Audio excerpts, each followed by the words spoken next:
Then there was the game that was tucked into the late afternoon window, second tier to Cowboys Steelers, which actually ended up being a better game than we would have imagined. Definitely. But that was the Tony Romo Jim Nantz game, but it was Kyler Murray against Tua Tagovailoa for the first time, and they won't get together again for 4 more years unless they meet in a Super Bowl, and who knows, maybe they will.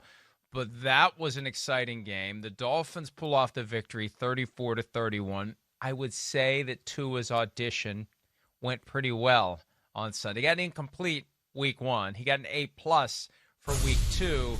Here's Kyler Murray after the game, though, not happy with the outcome in his first ever NFL meeting against Tua. Kyler, this is really a tough loss for you guys at home. How do you process this, and how do you move forward from here?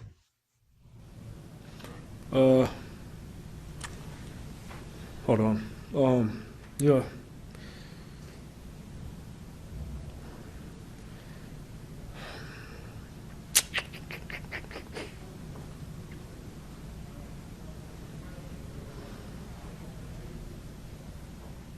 Just gotta be better. We came out here and laid an egg. I don't know, but I don't know. We gotta be better.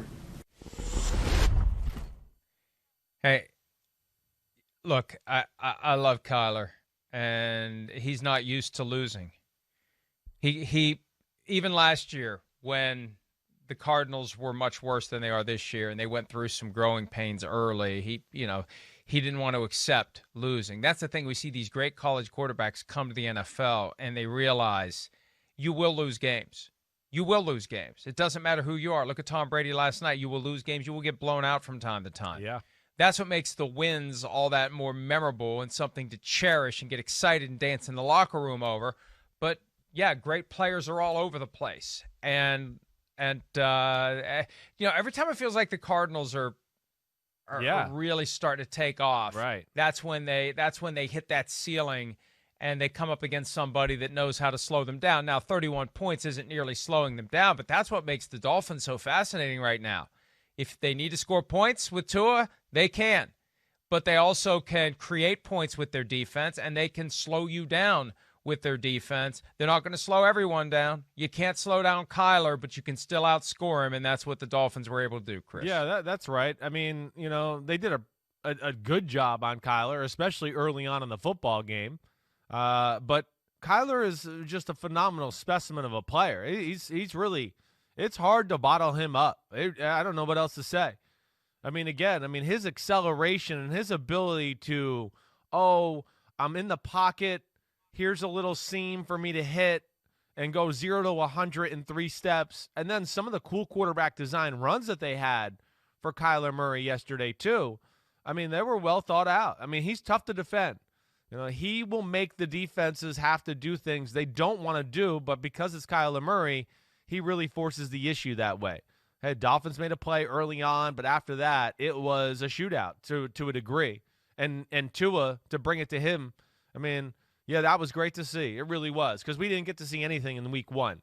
But the Dolphins doing things, too, that really fit him and his game, and also just a good way to bring him along early on in his career. I mean, anybody who watched the game yesterday, there was only 3 things he did. He threw screens every now and then, but bootlegs, and because he's great throwing on the run, and he's athletic that way, and then just go routes down the sideline, because he's got great touch and feel to put the ball in the right spot, whether that's Preston Williams or Devontae Parker or whatever, to go up and get the ball.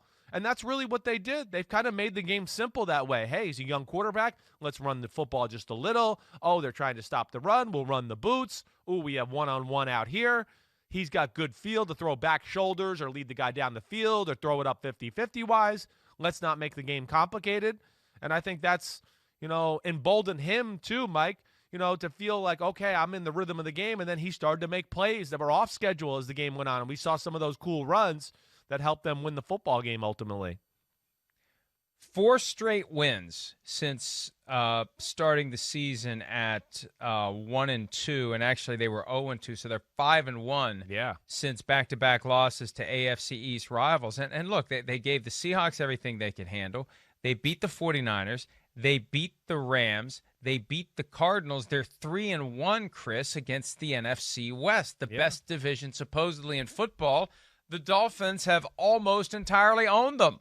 And their losses, Patriots week 1, Cam Newton, we haven't seen this offense before. Buffalo Bills, who, this just in, they're not the best team in football, but they're damn good. They're 6-2 and just stomped on the Seattle Seahawks, who a lot of people got in the Super Bowl in the NFC. And then, of course, they lost to Seattle in a close football game where it was there to be had. So there's a lot to like. Again, the team, this is why they made the move. It wasn't about auditioning Tua at any point. No, they drafted Tua. They wanted to work. They hired an offensive coordinator that it makes sense with him and Tua and everything about it. So there is something there to be had. But like we talked about when they made the switch because they said, damn, we're kind of getting good. And we could maybe go on a run here, and we don't want to end up being 9-3 and then trying to have a conversation about what do we do? Should we pull the plug on Ryan Fitzpatrick or Tua? And then it's just a disaster. So they did the right thing here, and yet they've managed to still win 2 games with Tua while bringing him along. And that goes to credit to Shan Gailey and Brian Flores and everything they're doing down there. I mean, Miami is one of those teams right now that you just put stars next to their organization. They've made all the right moves the last 2 years, and can't say enough good things about them.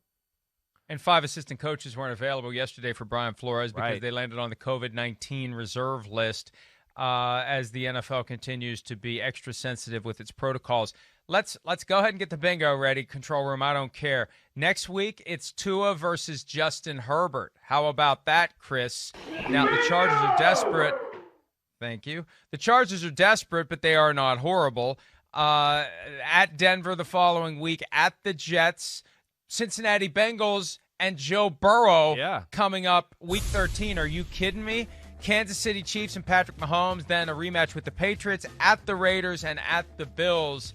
And when you consider what they've done the last month of the season, I think the Dolphins are in great position down the stretch to challenge the Bills atop the division and at a minimum, Chris, to get a wild card berth and help seal the deal that the Patriots aren't getting in this year. Yeah, that could be the final force for the Patriots. You're right. I mean, it could come down to that Week 15 matchup with New England. But I know when you look at the schedule there, you sit there and you go, they most likely will be favorites in the next, 4 games? They have a chance to be sitting here in a few weeks 9-3. I mean, they really do. We'll see where it goes, but they got a lot of things to like about their football team, and there are a lot of things on that football team that are playoff caliber, too. This is not just like, as we've mentioned, some team that got lucky or the schedule fell right and they got to play all these teams where, they match up well or the teams aren't good or their best player got hurt. They've had none of that. There is redeeming qualities across the roster, let alone good coaching, and they're here to stay. And not just this year, but get used to it because Miami, I think, is here for the next few years with what, Chris Greer and Brian Flores have done as far as flipping this team around and over and all the young players they got on the team right now. Hi, I'm Mike Tirico, and thanks for watching. Make sure to hit subscribe for the latest news and highlights from NBC Sports.